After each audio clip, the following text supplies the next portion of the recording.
Muy buenas tardes y bienvenidos nuevamente a Congreso Futuro. Sabemos que nuestra alimentación puede provocar ciertas enfermedades como la obesidad y el cáncer, pero queremos conocer en qué medida impactan nuestra salud, qué políticas se debieran formular para prevenir estas enfermedades, cómo abordará el sector público estos grandes desafíos. Con estas preguntas damos inicio a Conciencia del Cuerpo, con Judith Palfrey, profesora de medicina en Harvard, Gary Staubbs, periodista de investigación en ciencia y salud, Susan Bueno, doctora en ciencias biológicas, y Laurence Vars, médico oncólogo. Damos la bienvenida a Judith Palfrey, profesora de pediatría en T. Berry Brazelton y profesora de salud y medicina social en la Facultad de Medicina de Harvard. Su investigación se centra en la prestación de servicios comunitarios a niños y jóvenes con necesidades especiales de atención médica y las formas en que los pediatras podrían abordar los determinantes sociales de la salud como parte de su responsabilidad profesional de rutina. Bienvenida, Judith. Buenas tardes. Bueno, amo a Chile. Now you have heard all the Spanish I know, which is very embarrassing because I have been here many times since. Can you hear? Is it working? Can we get the sound working? We have the slides working. We can't get everything. Can we get the sound working? Can we get the sound working?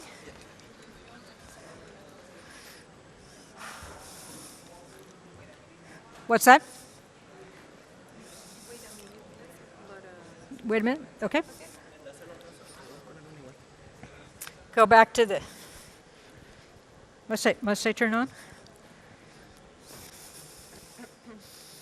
1, 2, 3, 1, 2, 3, 1, 2, 3. 1, 2, 1, 2, 1, 2, 1, 2. 1, 2, 3, 1, 2, 3, 1, 2, 3. Nacho, estoy probando. 1, 2, 3, 1, 2, 1, 2. ¿No? 1, 2, 3, 1, 2, 3.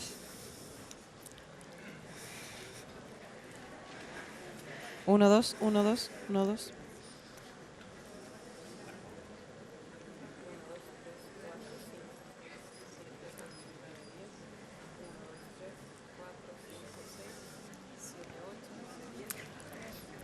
This morning we had the sound, but no slides.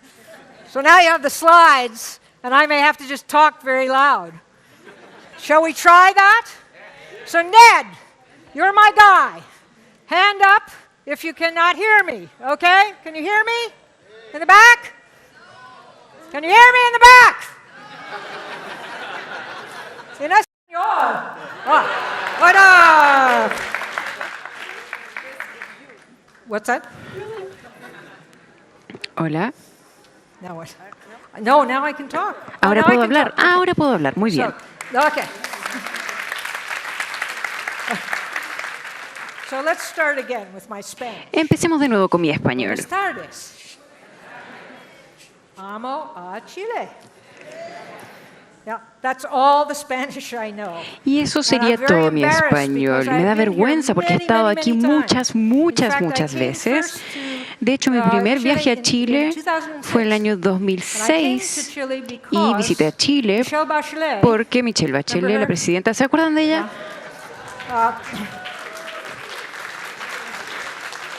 Michelle Bachelet tuvo la idea que en Chile la ciudadanía debería comenzar antes del nacimiento. Chile crece contigo. Ella es pediatra, yo soy pediatra. Y he estado muy interesada en el desarrollo de la infancia temprana hace mucho tiempo y hoy les voy a hablar acerca de la ciencia y las implicancias de la política de la infancia temprana. Y les voy a contar sobre cómo programas de primera infancia previenen problemas futuros, problemas de salud mental, salud física y problemas de educación. Esta sección tiene que ver con prevención y voy a hablarles de cómo funciona eso. También les voy a hablar acerca del rol de Chile en todo el mundo de la OCDE en el desarrollo o en el mundo del desarrollo de primera infancia. Chile es un líder en el mundo en esta área. Y voy a hablar acerca del impacto global también. La ciencia es muy amplia, es vasta, existen muchísimos estudios, pero básicamente tenemos una ciencia que nos dice que un bebé, cuando entra al mundo, debe ser nutrido, debe ser protegido y tiene que ser estimulado. Y si eso ocurre, esa guagua va a crecer, tendrá buena salud, buen desarrollo, tendrá buena autoestima y confianza, y de no ser así, podrán haber problemas importantes. Ahora, algo que estamos aprendiendo en las ciencias es cuánto crecimiento ocurre en muchos de nuestros sistemas corporales, pero en el cerebro es uno del que conocemos mucho. Nuestro cerebro, cuando la guagua ya nace, el bebé genera 700 conexiones sinápticas por segundo luego del nacimiento. Toda la información entrante al bebé está siendo catalogada en su biblioteca, digamos, mediante estas conexiones sinápticas. Y mientras crece, el 80% de su peso lo gana en sus primeros 3 años. Entonces, del nacimiento hasta los 3 años de edad, es considerado un periodo de importancia crítica. Vamos a estudiar la otra cara de la moneda, porque estamos hablando de la prevención. Si no existe buen soporte de primera infancia, vemos que existe obesidad, mal control de asma, vemos problemas de abuso de alcohol y drogas, problemas de salud continuas y crónicas, los vemos en adultos. Hipertensión, cáncer, enfermedad cardíaca, se puede trazar a una primera infancia de mala calidad. También vemos salud mental, problemas de salud mental como suicidio. Ahora queremos ver el nacimiento de Head Start. ¿Han escuchado de Head Start?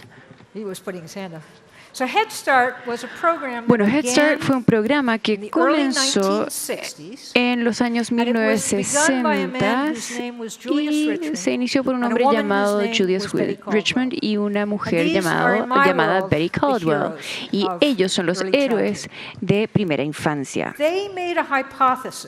Y ellos generaron una hipótesis muy importante. Y esta era que la primera infancia, la estimulación y desarrollo y la nutrición, digamos, de la primera infancia puede disminuir los efectos de la pobreza. Y nadie había estudiado la trayectoria de desarrollo de los niños pobres, porque la ciencia de primera infancia se basaba generalmente en el estudio de niños de profesores universitarios. Esta es la Universidad de Syracuse, este es el laboratorio de primera infancia, y la mayoría de los niños que acudían eran los hijos de los profesores.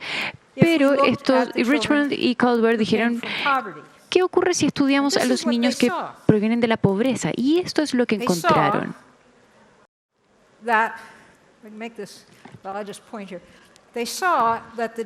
Vieron que el desarrollo, la inteligencia de los niños que eran pobres se redujo cada vez más. Estos son 12 meses.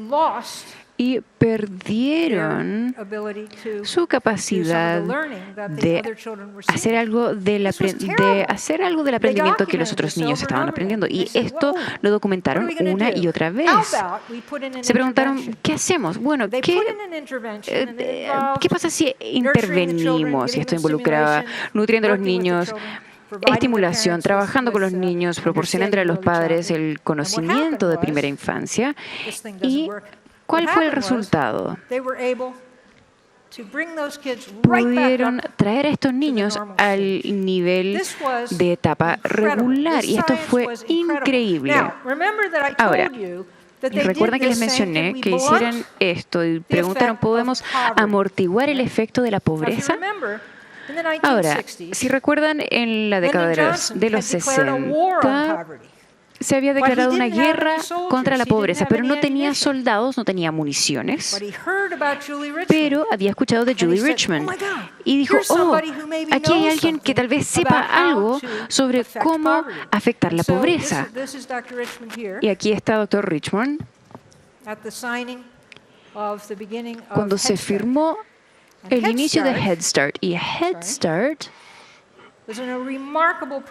es un programa increíble.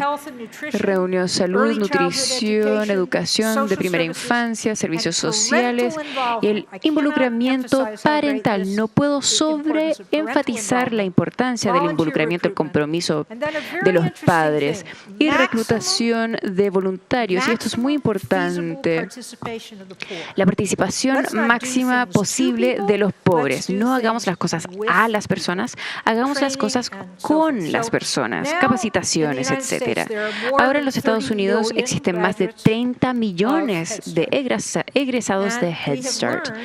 Y hemos aprendido muchísimo de ese programa. Les voy a hablar un poco acerca de qué sabemos sobre la prevención. Han habido muchos estudios de programas de primera infancia. Ninguno fue tan grande como Head Start, pero han habido estudios más pequeños, estudios agregados, y han podido demostrar, tuve la fortuna de estar en uno de estos estudios, era que han aumentado la egresión de enseñanza media, mayor participación, buenos empleos y incluso el ser mejores padres debido a Head Start. También han disminuido la probabilidad de que alguien vaya a la cárcel. Y han habido algunos estudios excelentes estudiando los efectos de la salud a largo plazo de estos programas, mostrando mejor estatus de salud, mejores programas en la salud, una disminución en hipertensión, en obesidad y necesidad de atención de salud. Y hay un economista, James Heckman. ¿Alguien conoce a James Heckman? Si está interesado en esta área, estudie el sitio web de Heckman, porque él ha recolectado todos estos datos y ha estudiado las consecuencias económicas de estos programas. Y lo que él ha descubierto ha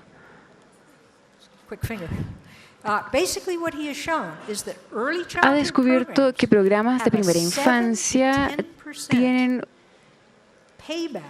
un retorno sobre la inversión de 7 a 10% por año. Eso es bastante bueno. Hablemos rápidamente del rol de Chile en el desarrollo de primera infancia. Como les mencioné, en 2006 es el principio de Chile Crece Contigo, y este es un programa único en el mundo porque involucra a todos los niños de Chile a un nivel.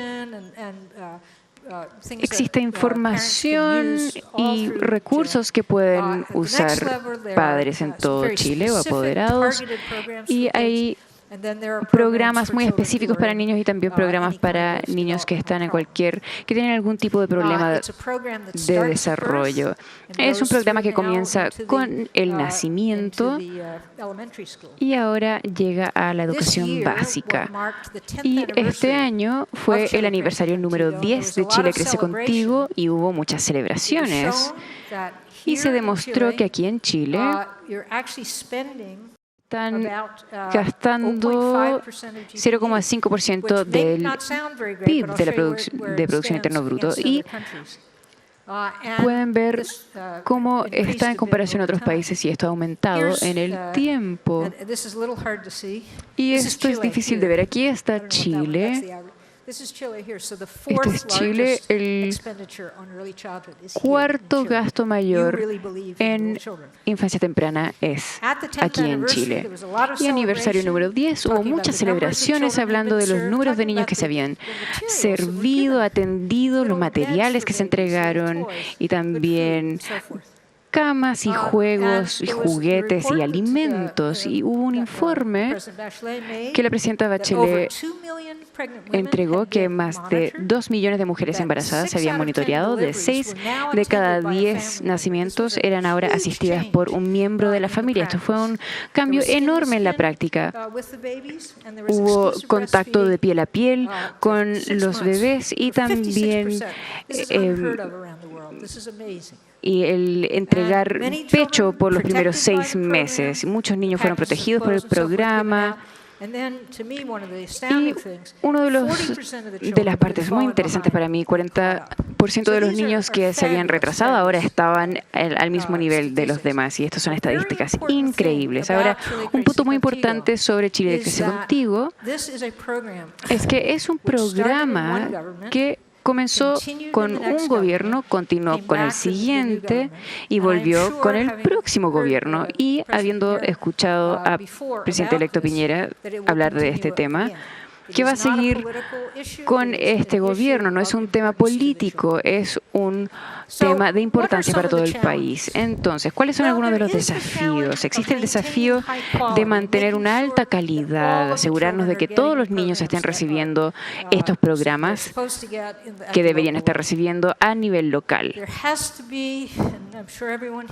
Seguramente que están todos de acuerdo que debe haber prestada más atención a lo social, debe haber mayor inversión en esto y protección social, y también debe haber mayor protección a niños con habilidades diferentes. No están incluidas muy bien en el programa, pero existen oportunidades increíbles y hemos escuchado de muchos programas sobre datos, Big Data, y ustedes tienen la oportunidad aquí en Chile de hacerle seguimiento con estos niños y aprender muchísimo acerca de la primera infancia. Chile tiene una oportunidad única debido a al RUT de cada niño. Tiene información sobre su salud, sobre su educación y puede hacer muchas cosas con esta información. También pueden seguir sirviendo como modelo global. ¿Y por qué es importante? Bueno, es porque alrededor del mundo más de 200 millones de niños no alcanzan su potencial de desarrollo. 200 millones de niños. Esto es un crimen. Y hay países que son afectados mayormente, por supuesto son de países de ingresos menores, y la razón por la cual no están cumpliendo con su potencial es debido a desigualdad, pobreza y mala nutrición. Pero el desarrollo de primera infancia está creciendo en todo el mundo y volví recién de India. Me reuní con personas en India, Perú, Indonesia, Sudáfrica, que están haciendo cosas increíbles en primera infancia. Y es que hay algunos países que están haciendo este trabajo multisectorial que está haciendo Chile. Y Chile es uno de los países que está siendo promovida o mencionada como un modelo global. Ahora, los Objetivos de Desarrollo Sostenible incluyen primera infancia o infancia temprana, y esto puede impulsar esta transformación que queremos lograr en los próximos 16 años. Para terminar, Chile Crece Contigo se ha reconocido internacionalmente como programa modelo. Debemos ver si lo podemos escalar, tal vez hacer estudios longitudinales para poder mejorar lo que funciona y lo que no funciona. Y esto sería una agenda futura para la ciencia y para las políticas. Entonces, un mundo saludable proviene de un inicio temprano saludable. Y hay una otra palabra que sé en español. Es gracias.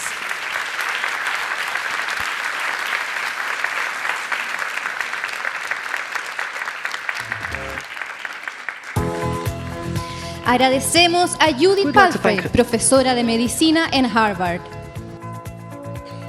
Chile, 12 ciudades, 7 días, 70 horas de transmisión y 130 de las mentes más desafiantes de todo el mundo se unen para imaginar y reflexionar sobre el futuro del planeta.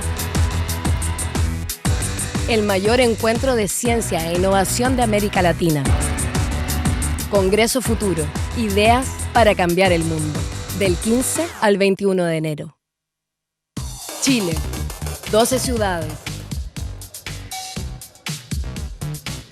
Invitamos a pasar al escenario a Gary Taubes, escritor y periodista de investigación con foco en temas de ciencia, medicina y salud.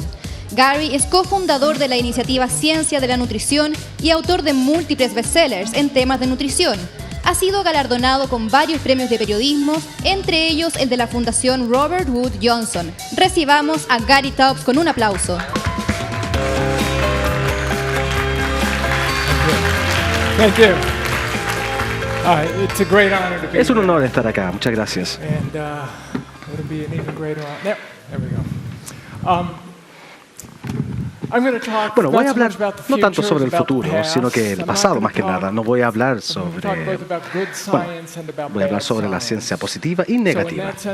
En ese sentido, creo que al comprender la base de la charla, que es bastante simple, por qué tenemos que evitarle el azúcar en el siglo XXI, también hay que comprender por qué no se escuchó este mensaje hasta los últimos 5 años. Todas las cosas que he leído sobre el método científico en mi carrera periodística, esto es algo que encuentro que vale la pena recordar. Viene una citación de un fisiólogo francés, Claude Bernard. Todo el conocimiento humano está limitado en trabajar, remonta a los efectos observados de su causa. Tenemos que explicar de dónde provenimos, queremos explicar qué nos causa o qué causa estas cosas. Y aquí lo que observamos son 2 fenómenos que el mundo nunca ha visto antes. El diabetes en todas las poblaciones, sin importar la dieta nativa, hasta que se nutre con una dieta occidental, pronto expresarán un aumento en diabetes. Hay un aumento de 400% de adultos con diabetes en este momento, 200% aumento en la prevalencia de diabetes desde 1980 solamente. Esto va en conjunto con una epidemia de obesidad. Este es el lado opuesto de efecto secundario de la obesidad. Estos niveles han aumentado en toda la población en el mundo, de hecho. Margaret Chan, directora general de la Organización Mundial de Salud, dijo que esto es un desastre muy lento. Calculó la posibilidad que vamos a mejorar esta epidemia. Existe la posibilidad de que haya una 0 posibilidad de que mejore esta epidemia. Es una enorme epidemia y la Administración de Salud Pública también incluso reconocen que van a fracasar en controlar esta epidemia. El otro tema es que al tornarse cada vez más gordas las personas, más diabéticas, aumentan el riesgo de diferentes enfermedades crónicas. Todas, cardíacas, hipertensión, cáncer, neurodegeneración, todos tienen un riesgo junto con la obesidad y la diabetes. Entonces vemos una ola de enfermedades crónicas en las civilizaciones occidentales. Queremos saber cuál es la causa y cuál es.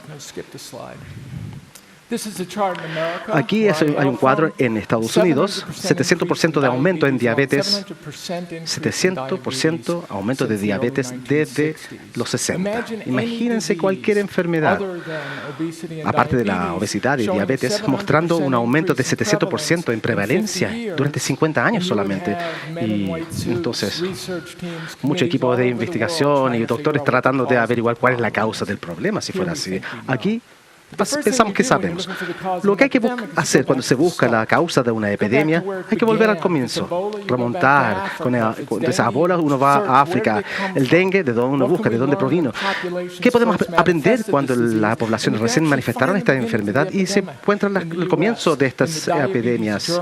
La revista de diabetes, el trabajo de Elliot Joslin, que era el dios de la diabetes en Estados Unidos. De hecho, cuando Elliot Joslin era estudiante de medicina, recién graduado, en 1898 hizo un estudio de todos los casos de diabetes en 48,000 pacientes. 74 años de estudio en un hospital de Massachusetts, que es el hospital público más importante de Boston. Después de 54 años encontró 172 casos de diabetes. Si se considera el hecho de que 1 en 11 estadounidenses es diabético. Y notó también que en este registro, estas fichas, que el porcentaje de pacientes con diabetes en el hospital aumentaba con cada año.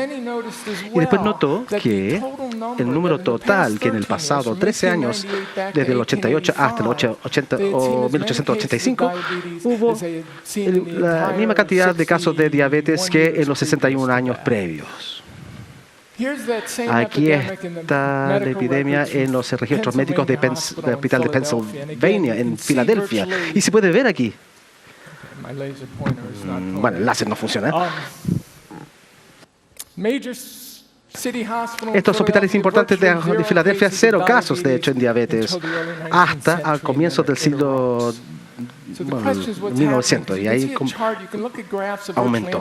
Pueden ver los registros del mundo entero y van a ver cuadros muy similares. Aquí están las ciudades importantes de Estados Unidos, de 2 investigadores de salud pública en 1921.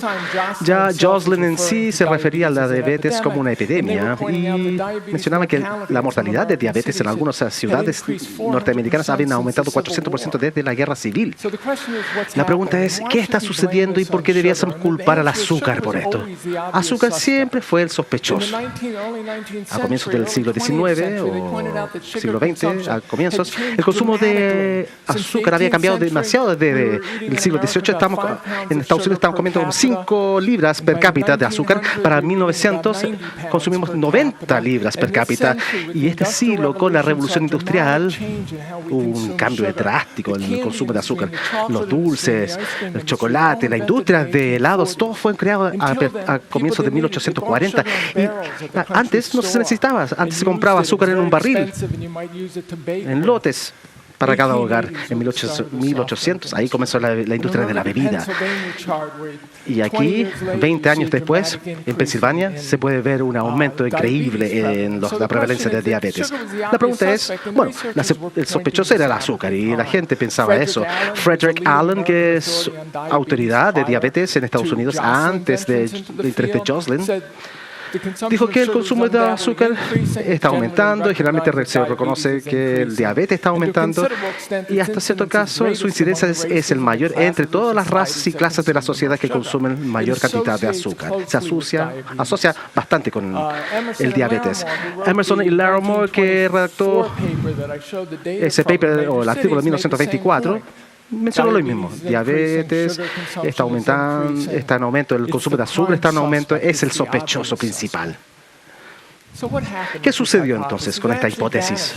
Desapareció primero a comienzos de los 30 o 1930 y la medicina es una disciplina bastante autoritaria. Entonces, 10 investigadores del mundo, desde hace tiempo ya, hace un tiempo, concluyeron que azúcar era el culpable. En Estados Unidos, en Joslin, en Estados Unidos y en el Reino Unido también se mencionaron esto. Y en realidad eran los dioses del diabetes, pero ellos no culpaban azúcar. Ellos examinaron a Japón. Japón siempre tiene muy bajo niveles de diabetes o casos de diabetes y muy bajo. Y tienen dietas de alto carbohidratos también, arroz. Y lo que no sabía Joslin es que el arroz y el azúcar son 2 tipos de carbohidratos. El arroz, entonces el almidón también se fractura en fructosa y la fructosa se conoce como azúcar de la fruta. El azúcar en sí es una combinación de las dos. Es glucosa ligado a fructosa. Glucosa metabolizamos en cada célula de nuestro cuerpo. Fructosa metabolizamos principalmente en nuestro hígado. Entonces uno podría considerar el problema de azúcar es que al evolucionarnos para consumir el azúcar en la fruta, pequeñas cantidades que obteníamos cada par de meses al año cuando era la estación de la fruta y demoraba mucho tiempo en digerir porque teníamos que la fibra de la fruta tenía que apartarse, disolver la fruta y para poder sacar la cantidad de azúcar. Por ejemplo, de jugo de una manzana, tendríamos que comer como 3 o 4 manzanas. Entonces, nuestro hígado estaba diseñado para consumir 3 o 4 manzanas 2 veces al año, cuando en la estación de las manzanas. No fueron diseñados para poder abordar esa carga de fructosa. Cuando tomamos jugo de naranja, esa fructosa llega al hígado en 1 minuto o 2. Entonces, si se puede considerar de cualquier máquina que está haciendo un trabajo que no fue diseñado para hacer, lo va a hacer mal. Esa es la teoría. Es que Jocelyn y Helms no conocían esto. No conocían la bioquímica, no les importaba, así que terminamos desde los años 30 hasta los 60 con la regla oficial es que el azúcar no causa la enfermedad, no causa la diabetes. En los 60 esta teoría volvió nuevamente con un nutricionista británico más importante que se llama Joan Judkin, que comenzó a verificar el impacto entre el azúcar y enfermedades coronarias. El problema es que en los 60 hubo un gran avance en un movimiento en nutrición, ciencia nutricional, y que decían que la dieta también tiene impacto sobre enfermedades coronarias. Sí, entonces tenemos esta hipótesis, causa enfermedades coronarias. John Hopkins dice que el azúcar causa el azúcar causa enfermedades coronarias. En este caso, los estadounidenses tuvieron la razón. Esta hipótesis se acabó en los 60 porque esta persona, Ancel Keys, fue el nutricionista principal del mundo en ese momento y él es el padre de la hipótesis que las dietas causan enfermedades coronarias. Ahora, la teoría que la sucrosa y la dieta es el mayor factor en el desarrollo de enfermedades coronarias no está respaldado por la clínica aceptable o la epidemiología, sino que por experiencia.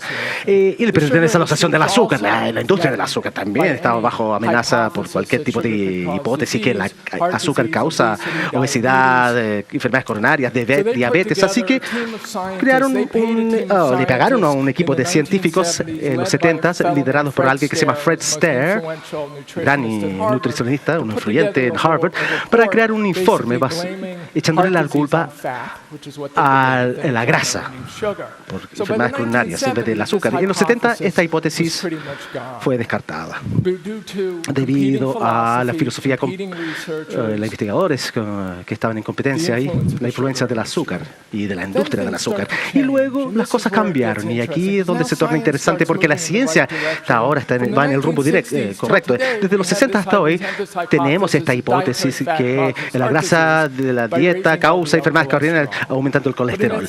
Pero durante ese tiempo había una hipótesis de las enfermedades coronarias también. Prontamente pensaban que decían que estas enfermedades, cuando se desarrollan enfermedades coronarias, hay muchas anormalidades metabólicas que están alineadas ahí. No es solamente que el colesterol aumenta y se acumula en las arterias, sino que su cuerpo entero se vuelve loco. Uno se torna más gordo, más diabético, intolerante a la glucosa, la HD, la triglicéridos suben, la grasa aumenta también, la presión sanguínea también aumenta. Entonces todo esto llega a esto que se llama el síndrome metabólico. Cuando estamos a los 60 años, la mitad de las personas, algunos tienen problemas, algunos mueren o fallecen debido a enfermedades coronarias, pero todas estas enfermedades metabólicas se relacionan con el síndrome metabólico. La obesidad, resistencia a la insulina, diabetes tipo 2, enfermedades del hígado, alta presión, todos son efectos de este síndrome metabólico. Entonces la pregunta es, y la ciencia observa este fenómeno, también lo explica, se hace la pregunta ¿por qué? La pregunta es ¿qué causa el síndrome metabólico? Porque se asocia con la obesidad, con diabetes. Es lo que se llama un síndrome de resistencia a la insulina. Y en la sabiduría convencional, porque se asocia con la obesidad, que es el síndrome metabólico porque comemos mucho y no hacemos suficiente ejercicio, somos sedentarios. Pero también hay un tema bioquímica también, debido al azúcar y específicamente debido a la fructosa que está metabolizándose en el hígado. Entonces aquí es como se describe en 2010 por Luke Tappy, que es el líder de la bioquímica de la fructosa en el mundo.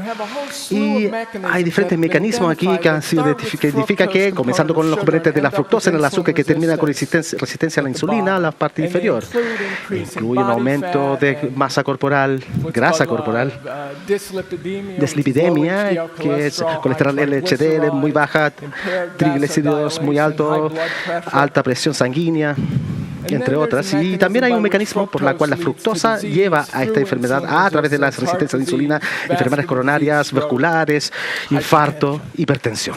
Así que así es como Tappy lo menciona en 2010. Dijo que aunque hay evidencia de que alto consumo de fructosa puede causar efectos metabólicos deteriosos en el humano, el rol de la fructosa en el desarrollo de epidemias actuales es controversial aún, y aún así es controversial. 20% de su dieta, en promedio, si uno no es muy consciente de la salud, proviene del azúcar. La evidencia es que el azúcar aumentarse el riesgo de cualquier enfermedad metabólica es controversial. Eso es lo mejor que podemos decir, de hecho. Esto es lo que yo llamo el Grinch, que se robó la Navidad. Ese tipo de problemas. Si el azúcar causa resistencia a la insulina, entonces por lo menos es una causa de todas estas otras. No necesariamente la causa, pero yo creo que sí, pero es subjetivo. Por lo menos una causa. Y todas estas incluyen diabetes tipo 2, enfermedades cardíacas, infartos, cáncer y Alzheimer también. Entonces sugiere que lo más importante que uno puede hacer en su dieta, si uno quiere cambiar su régimen, es no comer menos grasa o menos sal o más vegetales, verduras, sino que remover el azúcar, el contenido de azúcar de su dieta. Lo último es que esta implicación acá, especialmente esta, el azúcar causa cáncer o diabetes. Sabemos que los cigarrillos causan cáncer de los pulmones, eso lo sabemos, y no les decimos a las personas para que dejen de fumar, aunque en algún momento las personas fuman demasiado, pero es claramente, si uno fuma 10.000 cigarrillos y no lo hizo antes, no va a tener cáncer al pulmón, pero no importa. Le decimos a las personas, el fumar causa cáncer al pulmón, no fumen. Eso es lo que los doctores le dicen a sus pacientes, eso lo decimos nosotros también. Pero si el azúcar causa diabetes, claramente hay cierta cantidad que se puede consumir, pero nunca se sabe cuánto, y nunca se sabe cuál es saludable. Pero antes, 40 años atrás, uno decía no coman mucho azúcar, y si uno engorda, hay una señal que hay que consumir menos. Pero uno no sabe si está sucediendo. Entonces, el argumento es que, como decimos que el cigarrillo causa cáncer, no fumen. Hay una suposición razonable que el azúcar causa diabetes, y si es así, causa cáncer. No lo consuman. Ese es el mensaje.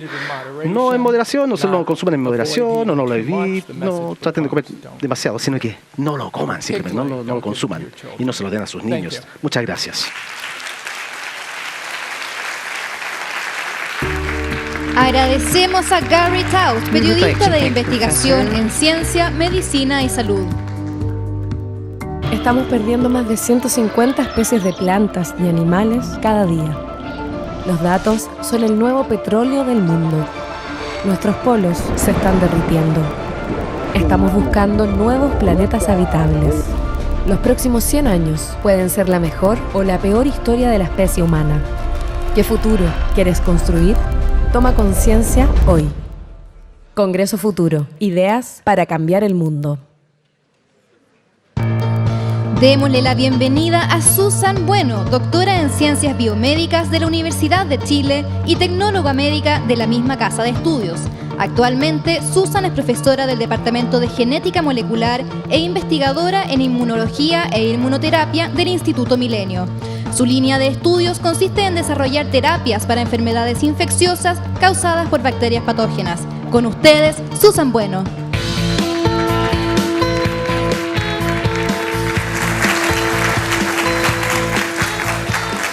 Muy buenas tardes a todos y muchas gracias a los organizadores por invitarme a presentarles un poco de la investigación que estamos realizando en mi laboratorio en la Universidad Católica y a contarles algo bastante especial en lo cual tenemos que empezar a tener conciencia.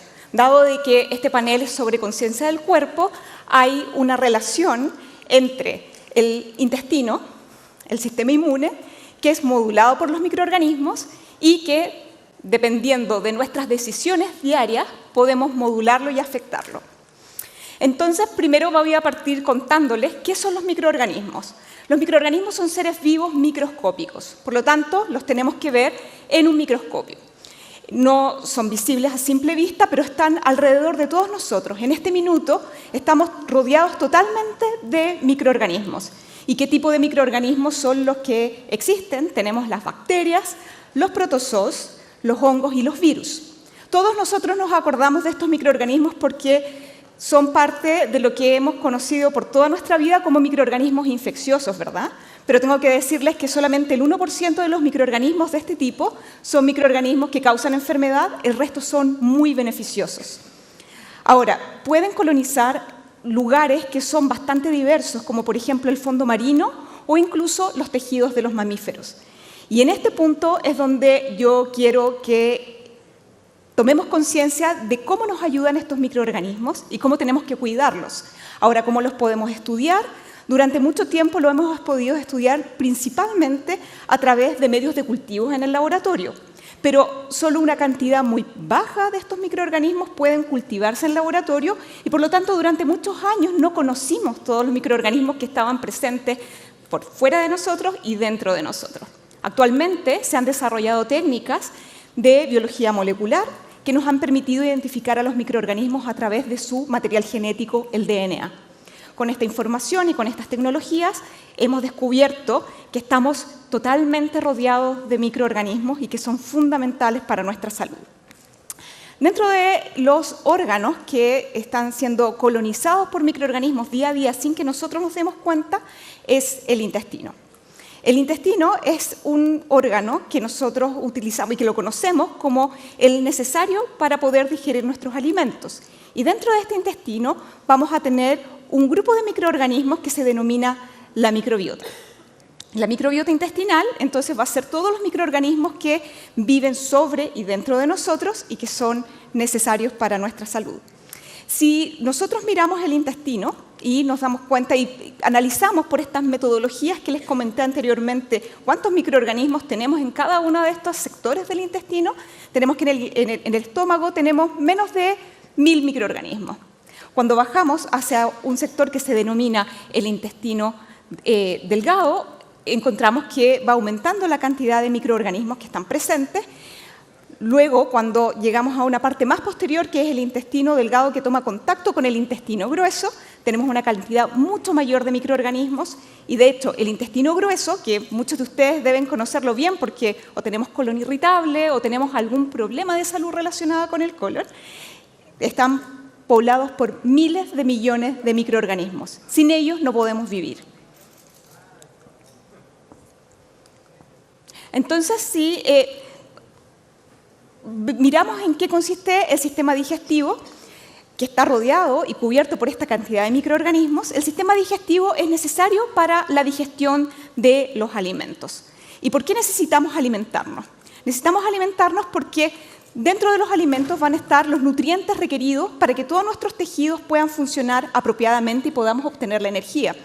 Dentro de los elementos que necesitamos y tenemos que obtener de los alimentos está los macronutrientes, que son las proteínas, las grasas y los carbohidratos, y también los micronutrientes, que son parte de los minerales y las vitaminas. Ahora, cuando nosotros decidimos alimentarnos, identificamos el alimento, lo ingerimos, lo masticamos y lo tragamos, llega un sector del tracto digestivo, que es el estómago, que es muy ácido y que degrada estos alimentos triturados y los convierte básicamente en un líquido.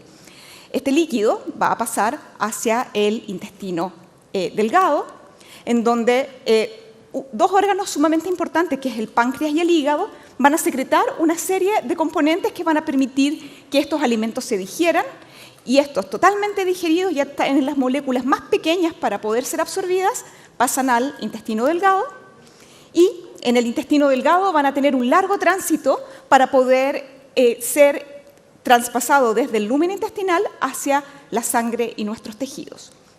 Ahora, si nosotros miramos el intestino delgado, ¿cuál es la función de este órgano? Principalmente es absorber todos los nutrientes que fueron ya degradados por las enzimas del estómago, del hígado y del páncreas. Entonces, este intestino tiene que tener una capacidad y una superficie suficiente para poder absorber todos estos nutrientes.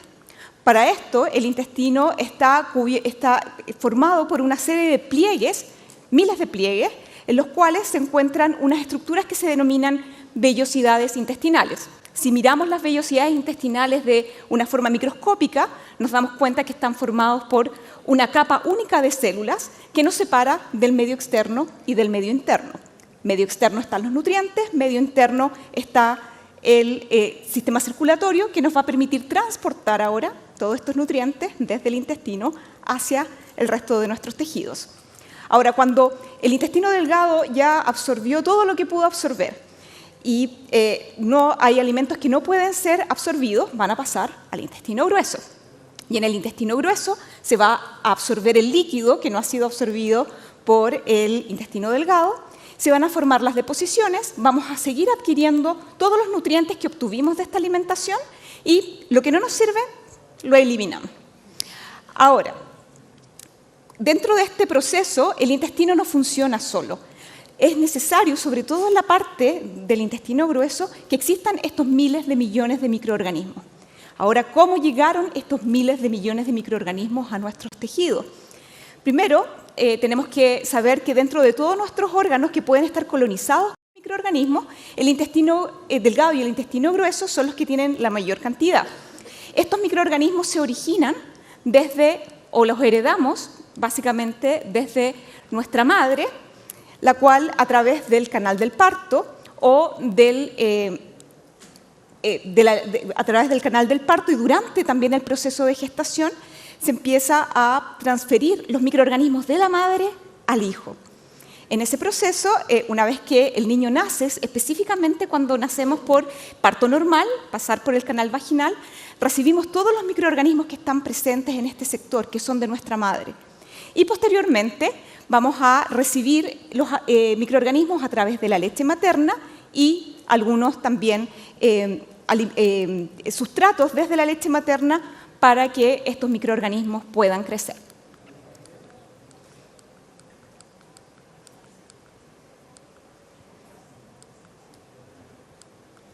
Entonces, lo que ocurre es que estos microorganismos que son parte del tracto digestivo y que recibimos de nuestra madre y que somos capaces de hacerlos crecer y prosperar en nuestro intestino, van a tener la capacidad también de modularse. No son estáticos y lo que las modula va a depender de nuestros alimentos, de lo que comemos día a día, de nuestros factores genéticos y también va a depender de nuestra alimentación y estilo de vida. Ahora, ¿qué es lo que hacen estos microorganismos que están en el intestino y por qué son tan importantes? Van a permitir entonces que nosotros podamos adquirir alimentos que no vienen necesariamente o nutrientes que no vienen necesariamente en los alimentos, como por ejemplo algunas vitaminas y algunos ácidos grasos de cadena corta. Del mismo modo, también estos microorganismos nos van a proteger de otro tipo de microorganismos que nos forman parte de nuestra flora normal y que nos causan enfermedad. También una de las funciones fundamentales de la flora microbiana es poder proteger, modular y generar que el sistema inmune se desarrolle. Ahora, en términos del desarrollo del sistema inmune, podemos darle un rol sumamente importante al intestino y a los microorganismos que forman parte de este tejido a través de poder modular y enseñarles a nuestro sistema inmune cómo podemos defendernos. Ahora, nuestro sistema inmune básicamente es también, entre comillas, un órgano, pero que está diseminado por todo nuestro cuerpo. Este órgano que está diseminado por todo nuestro cuerpo está compuesto por células y factores solubles. ¿Y qué es lo que pasa? Es que las células que forman el sistema inmune tienen como función poder defendernos de los microorganismos patógenos Y por lo tanto siempre van a estar presentes en zonas de nuestro cuerpo en donde posiblemente podríamos tener contacto con microorganismos dañinos y también con compuestos dañinos. Ahora, lo que ocurre es que nuestro sistema inmune tiene que cumplir un rol sumamente difícil, porque tiene que saber y aprender qué es lo dañino y al mismo tiempo tiene que reconocer nuestros propios tejidos como un tejido que no hay que atacar. Y muchas veces nuestro sistema inmune lamentablemente se confunde y empieza a atacar nuestros propios tejidos y por lo tanto se genera lo que se denomina las enfermedades autoinmunes. Entonces, ¿cómo nuestros microorganismos que están presentes en el intestino van a poder modular la función del sistema inmune? Cuando se produce el nacimiento y se empieza a desarrollar el sistema inmune, lo que ocurre es que las células del sistema inmune se van a ubicar en el intestino. Y en el intestino hay órganos que se denominan las placas de Peyer. Y las placas de Peyer son sectores o tejidos en donde se va a ubicar el sistema inmune. Entonces, el sistema inmune, como les comentaba, va a reconocer a los microorganismos que están presentes, que pueden ser patógenos, pero puede confundirse y atacar nuestros propios órganos, como la tiroides, nuestro sistema nervioso central, nuestros pulmones, todos nuestros tejidos como algo extraño y atacarlo. Entonces, cuando hay una condición de salud, tenemos el epitelio intestinal que, como ustedes pueden ver, está formado por células que están una al lado de otras y que están, entre comillas, selladas. Y por lo tanto, fuera de nuestro cuerpo, en el lumen intestinal, se van a encontrar los microorganismos beneficiosos y por el otro lado se van a encontrar las células del sistema inmune.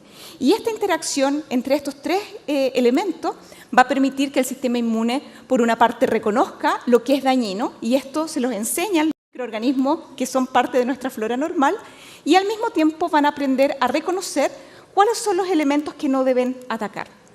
Estas son las placas de Peyer. Este es un corte real de un intestino, en donde vemos microscópicamente las vellosidades intestinales, y estos elementos que se ven de un color más oscuro son los tejidos donde se encuentran las células del sistema inmune.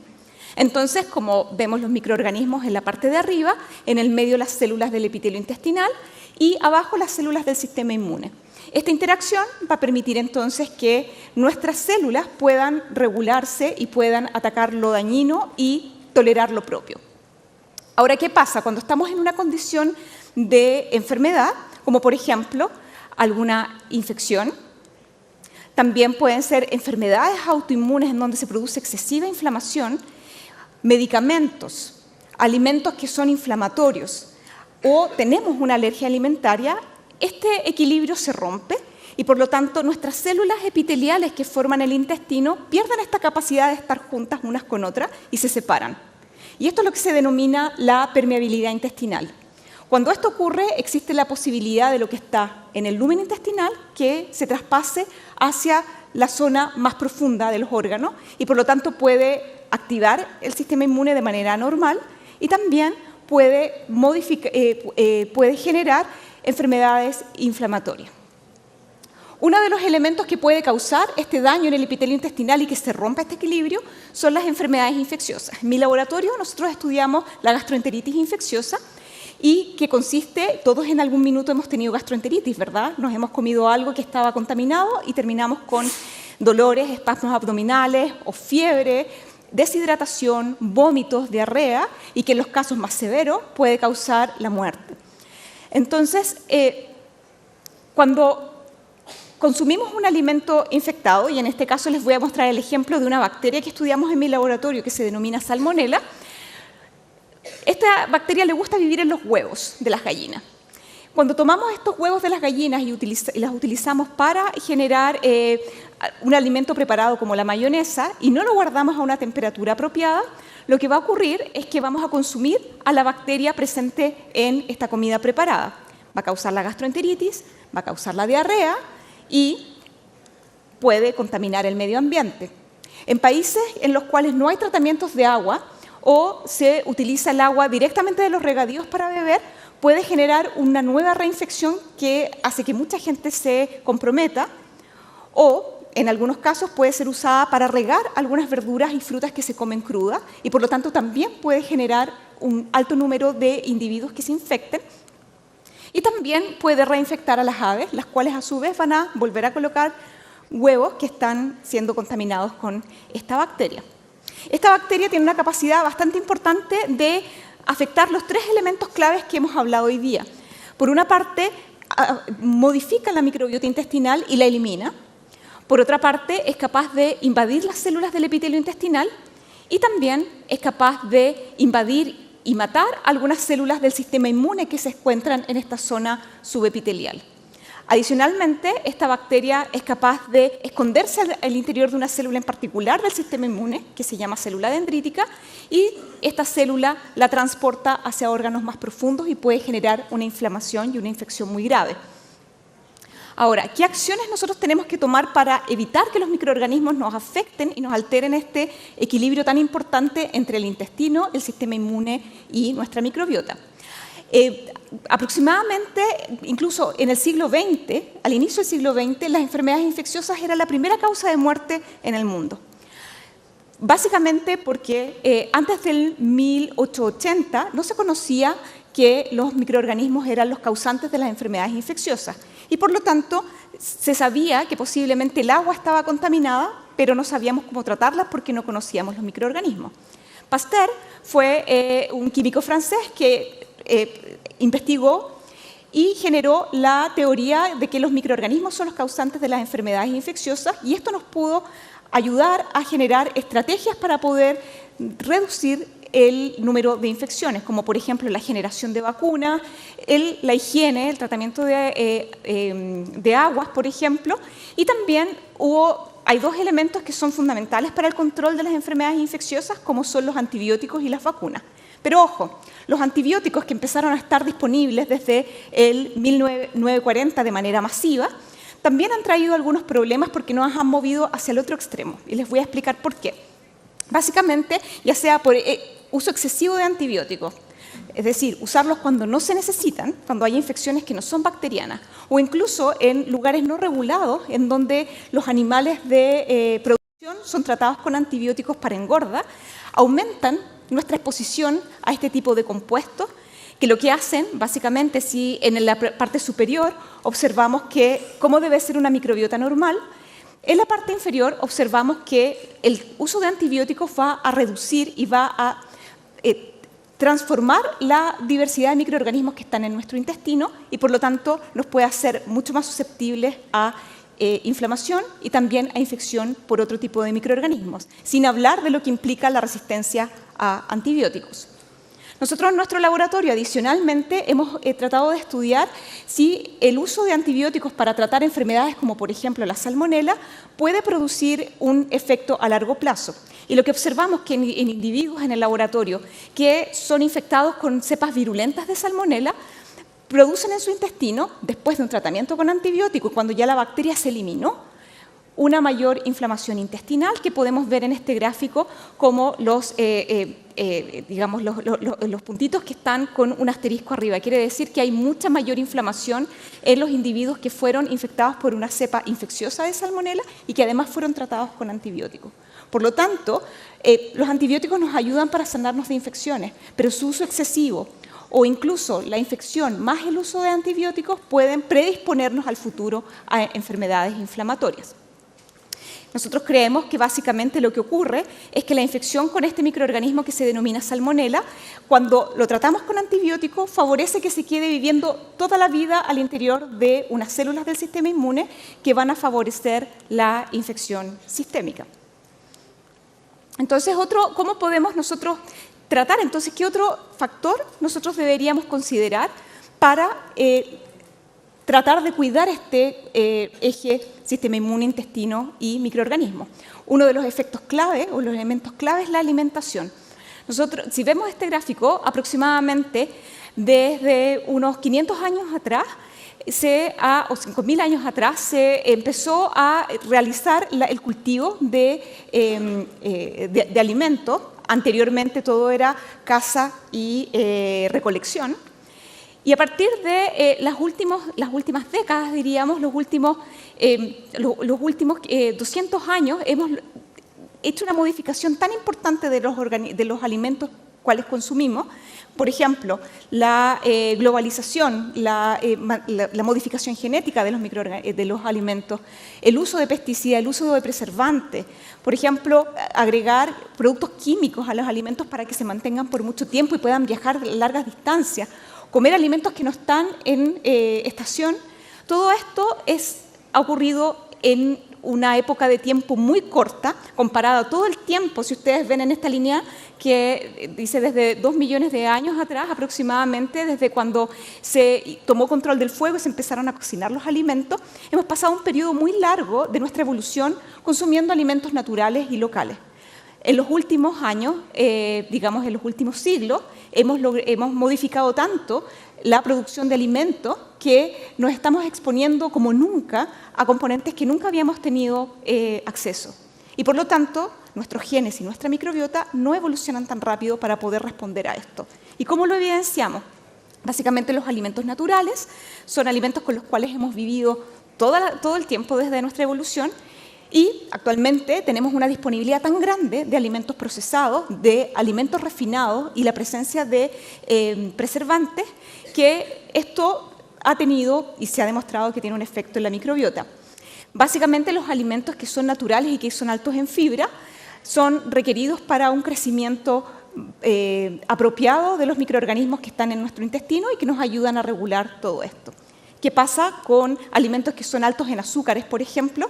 Lo que hacen es que los microorganismos que les gusta el azúcar van a proliferar mucho más rápido que los microorganismos que son beneficiosos, van a producir productos que van a inflamar nuestro intestino y al mismo tiempo van a activar nuestra respuesta inmune. Por lo tanto, no es de extrañarse que en los últimos, 50 años tenemos esta epidemia de enfermedades inflamatorias, síndrome metabólico, obesidad o diabetes. Entonces, también los alimentos son importantes como una fuente de nuevos microorganismos que están constantemente repoblando nuestro intestino, como por ejemplo los alimentos fermentados que antiguamente se preparaban en casa y estaban crudos y estaban llenos de microorganismos, los yogurt, el kéfir, la leche natural y los quesos, que la industria de los quesos se basa en que los microorganismos sean capaces de fermentar la leche y producir este elemento que todos los disfrutamos tanto.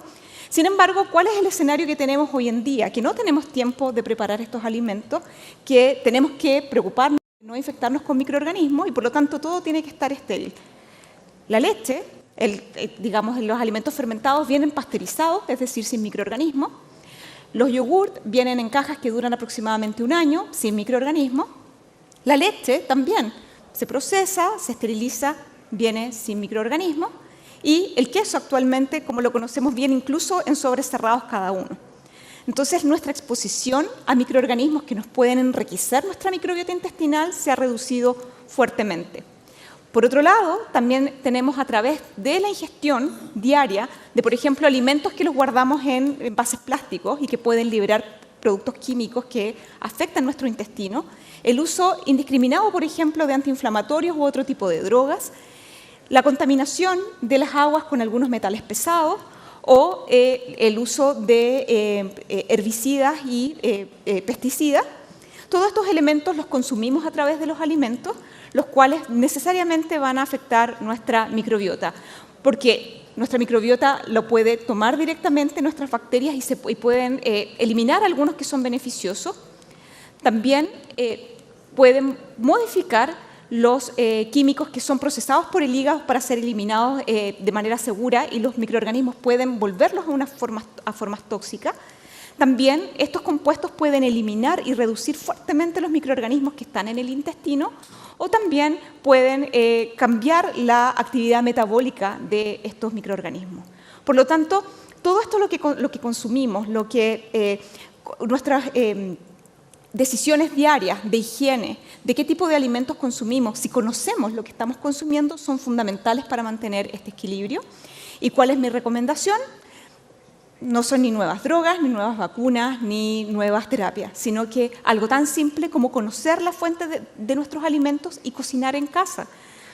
conocer los alimentos que vamos a consumir.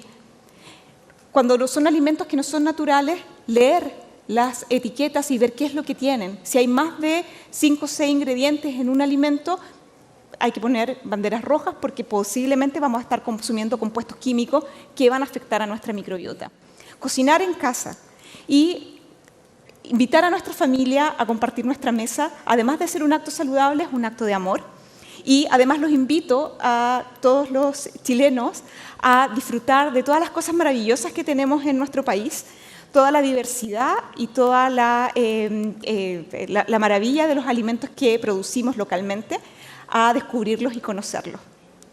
Finalmente, quiero terminar agradeciendo a la Pontificia Universidad Católica, donde yo soy profesora asociada y tengo mi laboratorio, y hacemos investigación en esto, a todos los colaboradores nacionales e internacionales que nos ayudan a avanzar en la ciencia, a todas las fuentes de financiamiento, el Instituto Milenio, Corfo, el Consorcio en Biomedicina, Fondesit y, por supuesto, lo más importante son los investigadores jóvenes, que son parte de mi laboratorio y que son los que hacen los experimentos.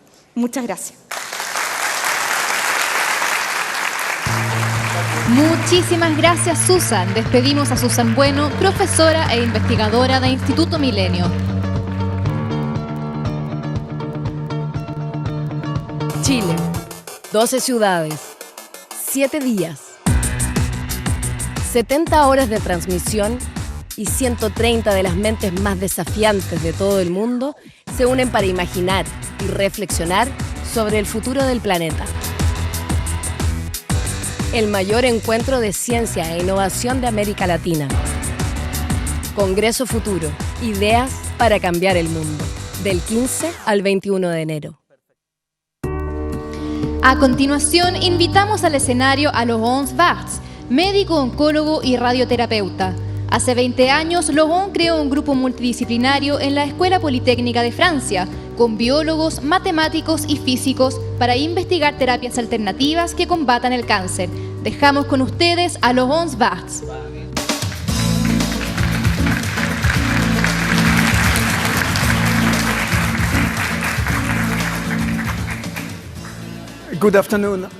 Buenas tardes. Voy a darles una charla compleja en el Congreso del Futuro, también es el lugar donde puede hablar sobre la investigación que aún no está completa, que sigue, pero que puede levantar una esperanza importante. Les voy a hablar acerca del cáncer, soy oncólogo, y el propósito de nuestro equipo es tratar cánceres avanzados metastáticos y que están en metástasis, cuando ya no hay esperanza. Y VIG es cáncer como tuberculosis, como cualquier otra enfermedad, es una enfermedad sencilla.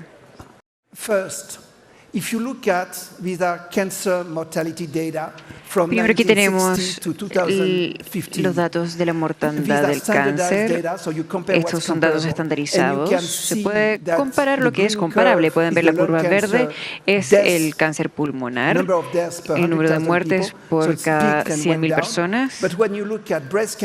Pero cuando estudiamos el cáncer de mamas, en países desarrollallados, no ha habido una gran diferencia entre la diferencia de muertes por edades con los tipos de cáncer más comunes. Pero, para cortar esta larga historia, la mortalidad del cáncer no ha cambiado mucho. La incidencia aumentó, pero el número de muertes no ha cambiado.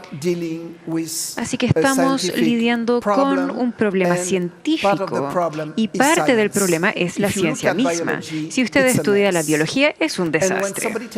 Y cuando alguien le dice que algo es complejo, existen dos hipótesis. La primera es que la persona no le quiere decir lo que ha entendido y la segunda es que esa persona ni siquiera ha entendido él mismo lo que está ocurriendo. Entonces, el problema es, ¿podemos simplificar eso? La vida comenzó hace miles de millones de años y las células pueden hacer una de dos cosas. O crece, anabolismo, o se quema, que es catabolismo. Y estas palabras tienen muchos sinónimos. El Gran Pasteur en Francia, de donde vengo yo, estudió la levadura y pudo demostrar que las células estaban creciendo cuando el nivel de oxígeno estaba bajo, y él estaba trabajando para la industria cervecera. La vida es escrita en un alfabeto binario, tal como se escribe el código para el computador. Y mi charla hablará de si podemos entender el cáncer si cambiamos completamente nuestra lectura. La célula puede hacer una de dos cosas. O la mitocondria está encendida y la célula produce ATP. La célula quema, genera energía, agua y calor. O la otra opción es cuando la mitocondria está apagada, es producir masa. Y el cáncer simplemente es una cosa. El modo de síntesis está encendido, no puede quemar. Y eso se descubrió en 1920 en los Estados Unidos, en Alemania. El hecho que el cáncer se entendió hace 100 años, ahora nos queda claro a muchos.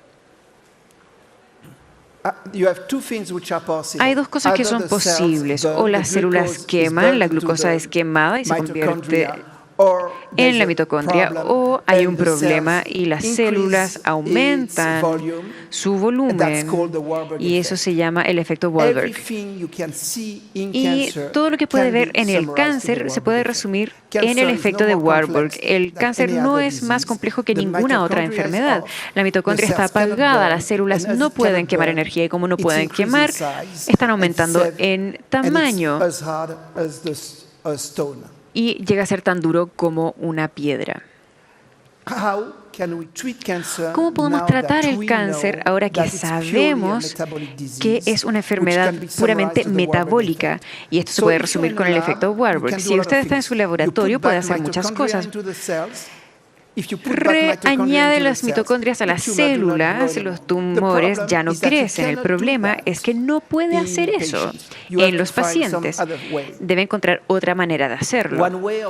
Una manera de disminuir el efecto de Warburg, de tratar al paciente, es con la quimioterapia. Cuando usa quimioterapia, una de las maneras de evaluar la eficacia de la quimioterapia es inyectar glucosa a la vena, y usted podrá ver que la quimioterapia es efectiva cuando se disminuye la cantidad de glucosa que se quema por la célula, y este es el efecto Warburg. Entonces la quimioterapia no solamente mata la célula, pero también cambia las vías metabólicas. Con mi grupo y las personas con quienes trabajo en Francia, tratamos de encontrar una manera más eficiente o mejor que la quimioterapia. ¿Podríamos inventar una nueva manera de tratar al paciente? Warburg dijo que el cáncer es simplemente una enfermedad metabólica, pero las drogas se habían inventado para volver a encender la mitocondria, para revertir el proceso. Usamos millones y billones y trillones de drogas que podrían ser útiles. Y se inyectaron en ratones, inyectan en el tumor y entonces crece cada vez más este tumor, y se trata al ratón con drogas que están disponibles en Chile o Francia. Tuvimos resultados. Y pueden ver algunas de las combinaciones que vimos, y para cortar la historia, empleando una combinación de dos drogas, y se lo voy a describir en 2 minutos, el tumor crecería de manera más lenta. Eso era real en melanoma, en cáncer de la piel, era así en el cáncer del pulmón, y estos eran los resultados, se repitieron. Es una combinación sencilla o única de drogas que cuesta casi nada de dinero. Pudimos reducir el crecimiento de los tumores en cada uno de los modelos animales que teníamos. Y este trabajo se hizo hace unos 10 años atrás. Tal vez es demasiado complejo para los 15 minutos que me quedan. Tal vez no vamos a entrar en mayor detalle, pero básicamente reiniciamos la mitocondria. Entonces la célula puede volver a quemar, y si es que la célula puede quemar, ya no va a crecer. Si aumenta la secreción de ATP, la célula va a crecer. Y ahora voy a hablar acerca de la parte más importante. Yo soy físico y obviamente uno de los problemas con los que nos enfrentamos como médicos es el paciente que no puede ser tratado. Y traté de convencer a las autoridades en Francia de hacer ensayos y bueno, eso cuesta dinero, etcétera, etcétera. Entonces no avanzó, pero como soy conocido en mi país, vino a mí o se me acercó un paciente. Y uno de los pacientes era esta joven. Está en más de 40 años y tiene cáncer a los pulmones no tratable y tiene metástasis al cerebro, los puntos blancos. Y ella sabía que iba a morir. A su esposo se le dijo que ella tenía 2 meses por vivir y eso ocurrió hace 3 años atrás. Ella tomó quimioterapia, además de mi tratamiento, ácido lipoico y citrato hidróxico. Y está perfectamente bien, está escribiendo un libro ahora ella. Y si usted estudia nuestros resultados, donde todos los pacientes con un tumor cerebral agresivo estaban bien en 3 años. La expectativa de vida de un angioblastoma es alrededor de 1 año y hubo eficacia importante en el tratamiento en combinación con la quimioterapia, pero no tuvimos eficacia en tumores extremadamente avanzados. Al usar drogas o fármacos sencillos pudimos reiniciar la mitocondria y ahora la industria farmacéutica ha cambiado estos fármacos un poquito para que tal vez sean mejores, pero por supuesto estos fármacos son mucho más caros. Pero aún teníamos un problema. El paciente, como les mencioné, no tuvimos eficacia en pacientes con tumores muy avanzados que eran resistentes a la quimioterapia y en cierto punto el paciente tuvo una recaída. Y bueno, usted sabe, a veces tiene suerte. No siempre, pero a veces tenemos suerte. Y alguien me llamó hace 2 años y medio. Tenía cáncer avanzado y él me dijo que me preguntó qué debía hacer. Yo le dije, haga quimioterapia y empiece una dieta cetogénica. Entonces disminuye dramáticamente su consumo de carbohidratos, etcétera. Y después de 1 año él me dijo, yo estoy perfectamente bien, ¿qué hago? Y le pregunté, ¿qué hizo usted? Él dijo, bueno, no hice quimioterapia, hice algo que otra persona me dijo, bueno, usted sabe cómo es. Y mi cáncer al páncreas desapareció. Y él había tomado dióxido de cloro, algo que yo nunca había escuchado de eso en ese entonces. Y al tipo le estaba yendo bien. Entonces, cuando usted tiene algo así, siempre se pregunta, ¿quién es usted? Entonces me reuní con él, el hombre era razonable, normal, y tratamos de entender qué era este dióxido de cloro o de cloruro. Y le estaba diciendo anteriormente que la mayoría de los cánceres ya se habían entendido en la década de los 20 por Dr. Warburg, que era un proceso de fermentación porque la mitocondria no funcionaba y el dióxido de cloruro comenzó o se conoce desde la Revolución Francesa, es lo que se usa para purificar el agua. Entonces previene el crecimiento de bacterias, además de las células del cáncer. Entonces este caballero había tomado ese químico. Y lo tomó 10 veces al día porque tiene una media vida muy corta y le estaba bien de salud. Entonces nos habíamos encontrado con algo que no entendíamos, era un misterio. ¿O esto era algo muy, muy importante?